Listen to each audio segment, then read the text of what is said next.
জানেন যে নির্বাচন কিভাবে হয়েছে, আমাদের কাছে অনেক ইনফরমেশন আছে, এগুলো আমরা পরে সাংবাদিক সম্মেলন করে সবই জানাবো। আমাদের কেন্দ্রীয়ভাবে আমরা যাইতেছি। এখন যেটা আমি পরিষ্কার বক্তব্য হচ্ছে, আসলে সন্ত্রাস কারোর জন্যই সুখকর না। এবং এখানে সন্ত্রাসী যুবদলের বেলাল এবং হেলালের নেতৃত্বে 12-13 জন আইসা এই দোকানগুলোতে হামলা করছে, গ্লাস ভাঙচুর করছে এবং জীবনে মেরে ফেলার হুমকি দিছে। এজন্য আমরা আইনগত বিষয়গুলো যৌথ বাহিনী সহ বিভিন্ন বাহিনীকে আমরা জানাইতেছি। ইতিমধ্যে ইউনো সহ ওসি সহ সবাইকে জানানো হয়েছে। তবে আমার বন্ধুদেরকে আমি বলবো, একটা দল 24 সালে 293 আসন নিয়ে তারা নিজেদেরকে নির্বাচিত ঘোষণা করছিল এবং তারা 41 সাল পর্যন্ত ক্ষমতা থাকার স্বপ্নে অন্ধ ছিল। আমি এখান থেকে যিনি নির্বাচিত হয়েছেন ওনাকে বলতে চাই, আপনি আপনার এই সন্ত্রাসীদেরকে সামলান, না হলে জনগণকে সাথে নিয়ে আমরা এমন ব্যবস্থা নেব যে ব্যবস্থার কারণে আপনারা না, শুধু আপনাদেরকে কিভাবে শিক্ষা দিতে হয় এটা আমাদের জানা আছে। এজন্য পরিষ্কার বক্তব্য হচ্ছে যে আমরা কোনো সন্ত্রাসে বিশ্বাস করি না, চাঁদাবাজিতে বিশ্বাস করি না। আমরা এই সমস্ত সন্ত্রাস থেকে আমাদের এই এলাকাকে মুক্ত রাখতে চাই। আপনারা যদি এখানে আবার সন্ত্রাস শুরু করেন, সেই ফেসিবাদ যেভাবে পালিয়ে গেছে, দুপুরে ভাত খেতে পারে নাই, আপনাদের অবস্থা তার থেকে ভয়াবহ হবে। কারণ আপনাদের চরিত্র সম্পর্কে, আপনাদের নীতি নৈতিকতা সম্পর্কে আমাদের পুরো আমরা জানিয়েছি। এজন্য আমরা এই এলাকারই মানুষ, আমরা এখানে বড় হয়েছি। আমরা অন্য এলাকা থেকে আসা মানুষ না। এখানেই আনোয়ারের বাড়ি এখানে, কবিরের বাড়ি এখানে, হামদার বাড়ি এখানে, করিমের বাড়ি এখানে, সবাই এখানকার লোক, লোকাল লোক। এর জন্য আমরা মনে করি যে আপনাদের এই সমস্ত এবং এই বন্ধ না করেন, আপনি বৈধ হোক অবৈধ হোক নির্বাচিত হয়েছেন, আপনি ভালো করে জানেন। আমি ওনাকে বলবো যে আপনার লোকদেরকে খুব দ্রুত সামলান, না হলে এটার জন্য আপনাকে দায় দায়িত্ব গ্রহণ করতে হবে এবং আপনাকে এটার জবাবদিহির মুখে পড়তে হবে। জাতি এবং এখানে আমরা যখন সংবাদ সম্মেলনে এসেছি, ছাত্র দলের আশিক নামের একজন আমাদের উপর আক্রমণ আচরণ করেছে। এই বিষয়টা আপনি জেনেছেন কিনা? না, ওইটা আমি জানি নাই। তবে কালকে সাংবাদিকদেরকে বিভিন্নখানে ওনারা ধমক দিচ্ছেন এবং আপনারা জানেন ফেনীতে 2 জন সাংবাদিককে তারা মাথা ফাটাইছেন, আহত করছেন মারাত্মকভাবে। ওনারা এখন হাসপাতালে ভর্তি আছেন। আর এমনি নর্মালি আমার সাথে সাংবাদিকদের যেখানে দেখা হয়েছে, 2-1টা জায়গায় ওনারা সাংবাদিকদেরকে খুব বিভিন্ন ফুটেজ নেওয়ার, স্বাভাবিক সাংবাদিকরা তো ফুটেজই নিবে, তারা ছবি উঠাবে। এমন ছবি উঠাতে গেল কেন, এই জন্য ওনাদেরকে আমাকে 2-3 জন সাংবাদিক বলছে যে ভাই আমরা খুবই ঝুঁকির মধ্যে আছি, আমরা যে অনেক কিছু বলতে পারবো, করতে পারবো, এটা তো আপনারাই ভালো জানেন, আপনারা এখানকার এলাকার লোক। এজন্য আমরা মনে করি আমরা সকলকে নিয়ে শান্তিপূর্ণ পরিবেশ চাই। আপনারা নির্বাচিত হয়েছেন, কিভাবে হয়েছেন সেটাও আপনারা জানেন। জনগণ যদি আপনাদেরকে ভোট দিয়ে থাকে, আমরা আপনাদেরকে ওয়েলকাম জানাই। কিন্তু আপনারা এই সন্ত্রাসী এবং চাঁদাবাজি এগুলো বন্ধ করেন। এলাকার মানুষকে, দীর্ঘদিন থেকে মানুষ জুলাই বিপ্লবের জন্য হয়েছে, প্রয়োজনে আবার জুলাই বিপ্লব হবে, আপনাদের অস্তিত্ব থাকবে না ইনশাল্লাহ। এজন্য আমার পরিষ্কার বক্তব্য হচ্ছে আমরা শান্তিপূর্ণভাবে বসবাস করতে চাই, আমরা এখানে সহাবস্থান চাই।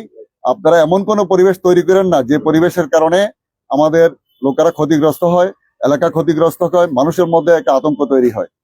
এই আতঙ্ক তৈরি থেকে বিরত থাকেন। আমরা আপনাদেরকে খুব আন্তরিকভাবে আমরা মনে করি যে আমরা পারস্পরিক সহাবস্থানে বিশ্বাস করি। আমরা ক্ষমতার পূজারী না, আমরা কোনোভাবে অবৈধ কোনো কাজের সাথে জড়িত না। এজন্য আপনার লোকদেরকে সামলান। যদি সামলাইতে ব্যর্থ হন তাহলে আমাদের বলেন, তাহলে আমরা কিভাবে সামলাইতে হয় সেটা আমরা সামলাবো। আসলে যেহেতু নির্বাচন আপনার পাশাপাশি প্রতিদ্বন্দ্বী, আমরা কোনো সহিংসতার খবর পাই নাই। এই 20 দিন পর্যন্ত প্রচার চালিয়েছেন। আপনার যিনি নিকটতম প্রতিদ্বন্দ্বী ছিল রফিকুল আলম মজনু, তিনি একটা দলের এখানে একটা দায়িত্বে আছে, ঢাকা মহানগর দক্ষিণ বিএনপির আহ্বায়ক। তো আপনি আসলে এই বিষয়টা সরাসরি তার সাথে ফোনে কথা বলে জানাবেন কিনা তাকে? না, আমরা তো এটা আসলে ওনাকে জানাবো, আমরা প্রশাসনকে জানাবো। উনি তো আর প্রশাসনের কিছু না। এরপরে আপনারা জানেন আপনার নির্বাচনের 2 দিন আগে আপনার গোপালের একটা জায়গায় ওখানে মব সৃষ্টি করা হয়েছে, বিভিন্ন জায়গায় অনেক ধরনের সৃষ্টি হয়েছে। আপনারা হয়তো সবকিছু ইনফরমেশন, অনেক সাংবাদিকদের কাছে ইনফরমেশন ছিল। এজন্য আমরা সেগুলো প্রশাসনকে জানাইছি। এখানে বিজিবি প্রধান, র্যাব প্রধান, তারপরে এখানে সেনাবাহিনী প্রধান, যে সিও যারা ছিল, এরপরে আনসারের জেলা কমান্ডার থেকে আরম্ভ করি আমাদের ইউনো থানা, এরা সবাই জানে বিষয়গুলো। আমরা মানে বিভিন্ন সময় তাদেরকে অবহিত করছি। সর্বশেষ এই ঘটনা আপনারা আইনি প্রক্রিয়া যাবেন কিনা? হ্যাঁ, আমরা অবশ্যই আইনি প্রক্রিয়া যাব। আমরা মামলা অলরেডি থানায় আমরা পাঠিয়ে দিছি, থানায় মামলা দেওয়ার জন্য আমরা আইনি প্রক্রিয়া যাব। ঠিক আছে।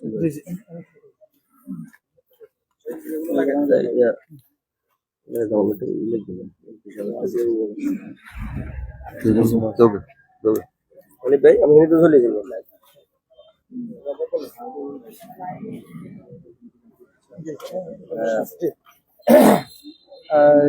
বিসমিল্লাহির রহমানির রহিম।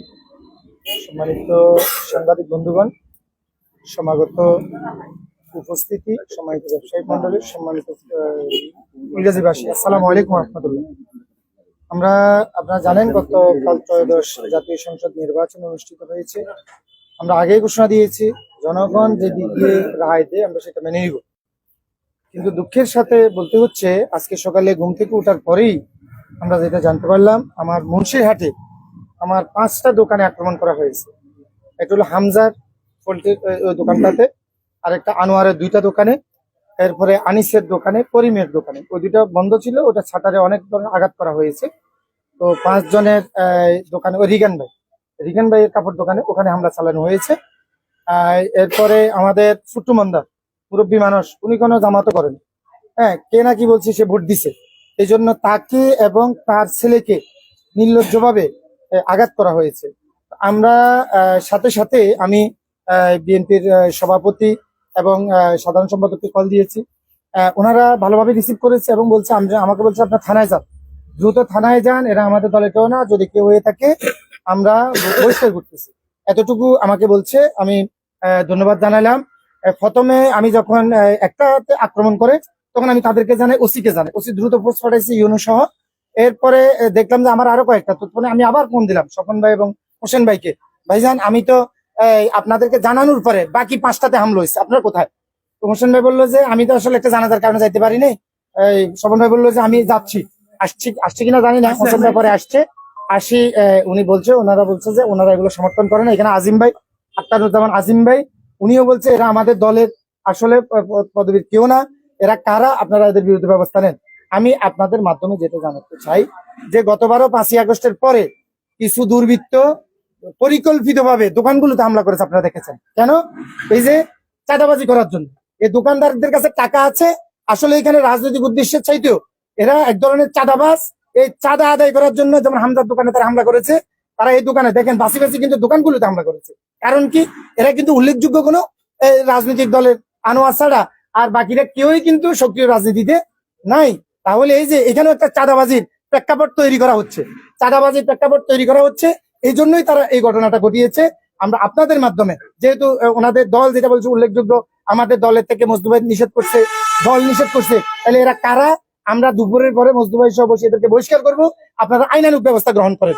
তো সাথে আমরা আপনাদেরকে ধন্যবাদ জানিয়েছি। এরপর হোসেন ভাই এখান থেকে দেখিও ঠিক আমাকে একই কথাই বলেছে যে এই কোনোভাবে এই জাতীয় ঘটনা ওনারা সহ্য করবেন না। আমি ওনাদেরকে সাধুবাদ জানাই। এবং আপনারা জানেন 5ই আগস্টের পর থেকে আমাদের ফুলগাজীটাকে ভালো পরিবেশ। আওয়ামী লীগের আমলেও কিন্তু আমরা আওয়ামী লীগেরও কারো দোকানপাট ভাঙতে দিই না, আপনারা সাক্ষী আছেন, কারো বাড়ি করে হামলা করতে দিয়ে নাই। তাহলে এখন জামাত কি ক্ষমতায় ছিল? ক্ষমতায় ছিল না। জামাত কি ক্ষমতা থেকে বিদায় নিছে? তাহলে আপনারা কি এটা করেছে ভয় ভীতি দেখার, টাকা আদায় করার জন্য? এরা চাঁদাবাজ, এরা যেই হোক। আমি এখানে অনেকের নাম আসছে, আমাদের পার্টিও নাম বলেছে, আমরা আরো তদন্ত করে এবং ভুক্তভোগীরা সুনির্দিষ্টভাবে তাদের বিরুদ্ধে মামলা করবে এবং যারা আসছে ভিডিও ফুটেজে যাদেরকে পাওয়া যাবে তাদের বিরুদ্ধে মামলা হবে, আইনগত ব্যবস্থা গ্রহণ করা হবে। আর সাংবাদিক ভাই এবং উপস্থিত সকল ব্যবসায়িক বন্ধুগণ, সকল জনতার আপনাদের সহযোগিতা আমরা চাই। আমরা সত্যের পক্ষে, ন্যায়ের পক্ষে। আমরা কোনো অন্যায় ভাবে আমরা কোনো ব্যক্তি যদি এখানে না এসে থাকে, কারো নামে মামলা দেওয়া হবে না। ভিডিও ফুটেজ দেখে যারা এখানে ছিল তাদের বিরুদ্ধে ভুক্তভোগীরাই মামলা করবে। এটা আমরা তদন্ত করে এটা আমরা নিশ্চিত করবো ইনশাল্লাহ। আপনারা এসেছেন, এখানে অনেকে এসেছেন, সবাইকে আপনাদেরকে ধন্যবাদ। আরেকটা জিনিস হলো তানভীর, সাংবাদিক তানভীর এসেছিল, ছবি উঠানোর সময় তাকে বাধা দিচ্ছে। আবার হামজার দোকানে তার একজন কর্মচারী ছবি উঠেছে, তাকেও শারীরিকভাবে লাঞ্ছিত করেছে। হ্যাঁ, রিগানকে শারীরিকভাবে লাঞ্ছিত করেছে, সুট্টুমন্দারকে শারীরিকভাবে লাঞ্ছিত করেছে। তারা দোকান ভাঙচুর করে ক্ষান্ত হয় নাই, তারা ভয়ভীতি ঢুকে দিতে চাচ্ছে। আমরা বলতে চাই এই 5ই আগস্টের পরে বাংলাদেশ ক্ষমতায় যে আসুক, এখানে কোনো সন্ত্রাসের, এখানে কোনো আধিপত্যবাদের জায়গা হবে না। ওনারা ক্ষমতায় গেছেন, আমাদের কোনো আপত্তি নেই, বিরোধী দল লাগবে না, লাগবে। আমরা বলছি আমরা ক্ষমতায় আসলে আপনাদেরকে মিষ্টি খাওয়াবো, আপনার ক্ষমতায় আসলে আমাদেরকে মিষ্টি খাওয়াবেন। এই সুন্দর পরিবেশ রক্ষা করার জন্য বিএনপিরও হাইকমান্ড একমত আছে, আমরাও একমত। দুর্বৃত্তকারী যারা, এদের জায়গা এখানে হবে না। আপনাদের মাধ্যমে সহযোগিতা চাই। সাধারণ জনগণ আজকে যেভাবে আসছেন, দুর্বৃত্তের বিরুদ্ধে যেখানে চাঁদাবাজরা আসবে সেখানে তাদের বিরুদ্ধে কঠোর হস্তে দমন করা হবে। সবাইকে ধন্যবাদ। আসসালামু আলাইকুম রহমতুল্লাহ।